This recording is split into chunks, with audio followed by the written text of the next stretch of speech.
Adventista Sucatinga Beberibe 7, no YouTube. Vamos lá, mas antes, deixe seu joinha ou seu like, se inscreva em nosso canal e deixe sua presença do dia nos comentários para você receber a sua presença aqui no canal. Agora, sem delongas, vamos à lição desse dia. Bom estudo!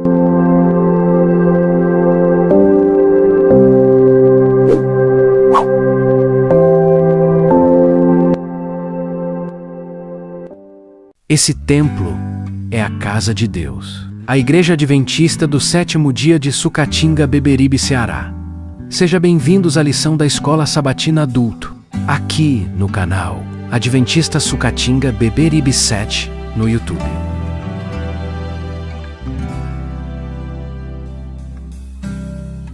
Foi muito tempo pra juntar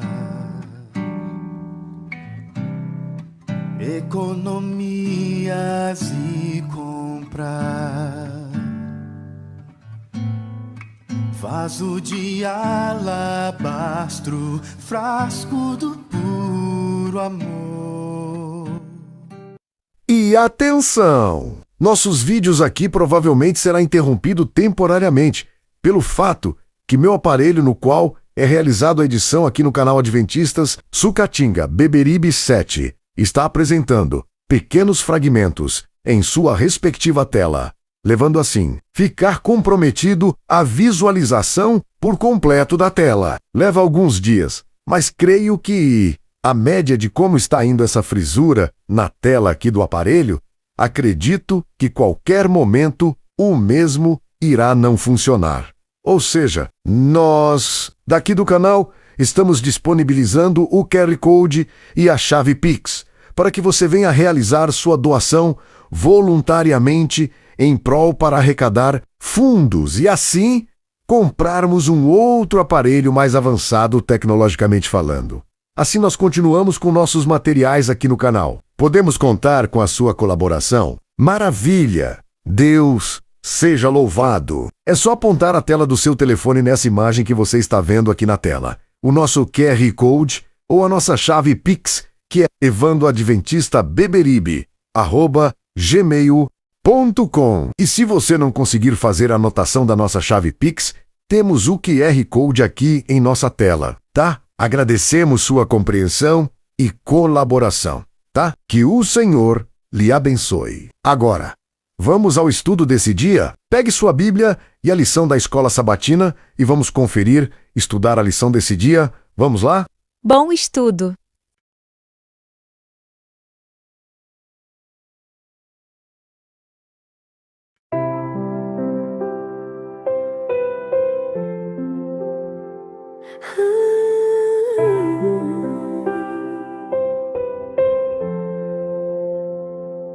Confie nele em todo tempo, ó povo. Derrame diante dele o seu coração. Deus é o nosso refúgio. Salmo 62, verso 8. Pai amado e eterno Deus, nesta hora nos colocamos diante da Tua presença com o coração aberto, reconhecendo que dependemos totalmente de Ti. Assim como Ana derramou diante do Senhor a amargura da alma, como Elias aprendeu a ouvir Tua voz no silêncio, e como Daniel clamou com esperança pela resposta divina, nós também queremos buscar hoje não apenas informação, mas transformação espiritual. Senhor, ao iniciarmos o aprofundamento desta lição sobre a oração na prática, pedimos que o Teu Espírito Santo nos conduza a cada pensamento, cada comentário e cada reflexão. Que esta não seja apenas mais uma discussão teórica, mas um encontro real contigo. Ensina-nos a orar com sinceridade, com perseverança e com fé. Abençoa cada pessoa que participa desse estudo também. Fortalece os abatidos, Pai. Consola os aflitos. Renova os desanimados e desperta em nós uma experiência mais profunda de comunhão contigo. Que ao final desta lição saiamos daqui mais perto de Jesus, mais conscientes da urgência do tempo em que vivemos e mais preparados para permanecer fiéis até o fim. Nós te agradecemos porque sabemos que o Senhor ouve, perdoa, atende e age. E confiamos tudo em tuas mãos, em nome de Jesus. Amém. Estamos hoje na lição de sexta-feira, dia 15 de maio, dia de auxiliar do professor.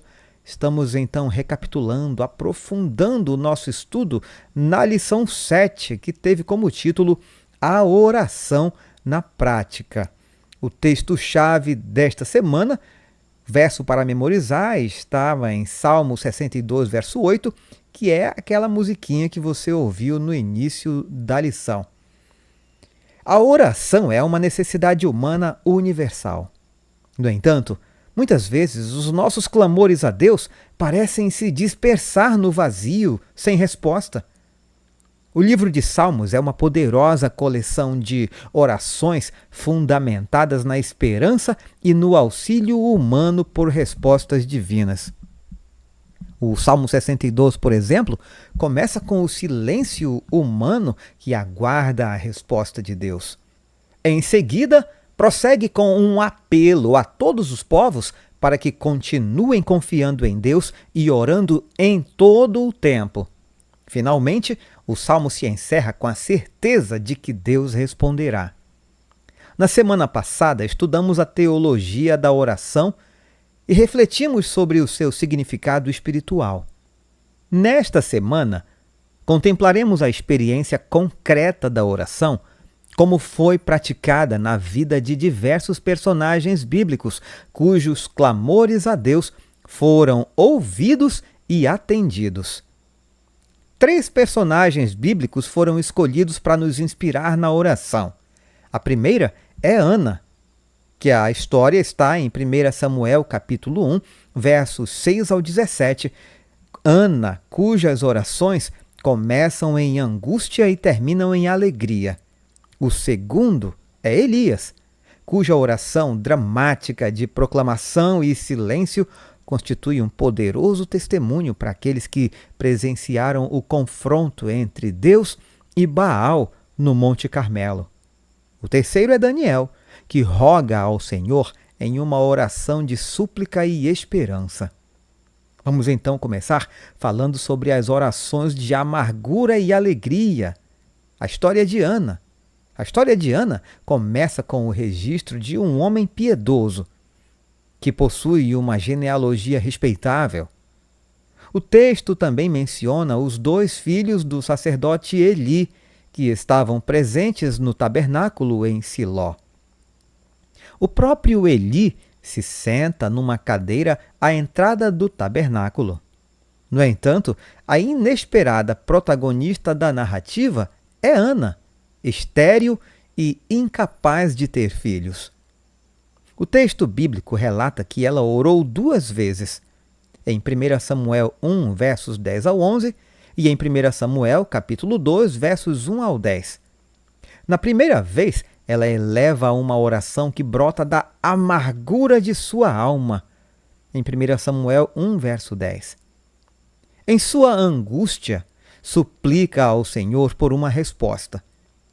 Na segunda vez, a sua oração é um transbordar de alegria como resultado da resposta graciosa de Deus.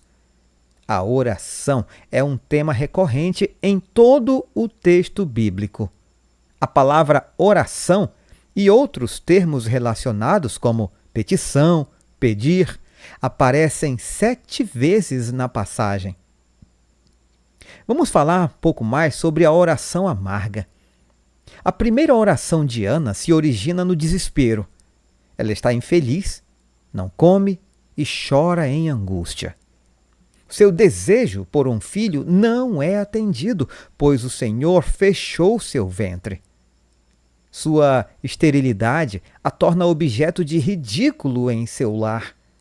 A cada ano em que sobe à casa do Senhor, Ana é provocada por sua rival. Para piorar, o sacerdote Eli despreza a sua oração.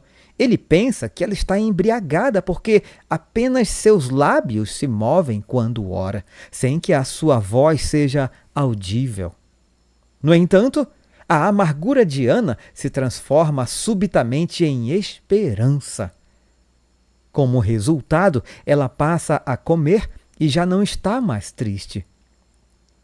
A história da concepção milagrosa de Ana e do subsequente nascimento de Samuel são narrados em termos que recordam as matriarcas Sara, Rebeca e Raquel. O Senhor se lembrou. Ana ficou grávida. Vamos falar sobre a oração de alegria. A história de Ana culmina em uma nova e jubilosa oração. Desta vez, Ana já não está infeliz e sozinha. Ela adora na casa do Senhor com seu marido e com o filho, que é apresentado ao sacerdote Eli como cumprimento de sua oração anterior. A segunda oração de Ana, repleta de alegria, contrasta com sua primeira oração de angústia. Enquanto na oração anterior ela estava infeliz e lamentava, em sua nova oração, Ana exulta e glorifica o Senhor. Essa oração, ao mesmo tempo profética e messiânica, ecoa a oração de Maria por ocasião da Anunciação. Vamos falar agora sobre a oração de proclamação e silêncio, e o personagem é Elias. Israel já estava havia mais de 3 anos sem chuva. O profeta Elias, então, desafia o rei Acabe para um confronto. A disputa entre Elias e os profetas de Baal ocorre no Monte Carmelo. Elias propõe que os sacerdotes de Baal invoquem o seu Deus para que envie fogo sobre o sacrifício do altar que eles prepararam. Desta forma, Elias pediria ao Senhor que fizesse o mesmo com o sacrifício no altar que ele edificou. Vamos nos aprofundar na oração dos profetas de Baal, que não é atendida. Os profetas de Baal oram. Eles invocam seu Deus repetidas vezes. Ó Baal, responde-nos! Mas não há resposta. Eles saltam sobre o altar, clamam em alta voz e até se ferem com lâminas. Em vão, nenhuma resposta vem. Vamos falar agora sobre a oração de Elias, que é a oração que foi ouvida. Elias manda derramar água sobre o sacrifício e ao redor dele. Então ora. Em resposta, cai fogo do céu e consome o sacrifício, embora esteja completamente encharcado de água. Elias não ouve nenhuma voz audível em resposta à sua oração. O derramamento de fogo é o único sinal de que Deus ouviu sua súplica. Depois disso, Elias convida o rei a levantar-se para comer e beber, pois a chuva estava prestes a vir.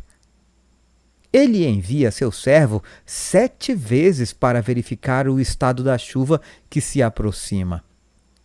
Quando, enfim, a chuva cai, é tão forte que Elias precisa acompanhar o rei para que o aguaceiro não o impeça de prosseguir. Mais uma vez, Elias não ouve a voz audível de Deus revelando sua vontade. A própria chuva é a evidência de que Deus atendeu sua oração.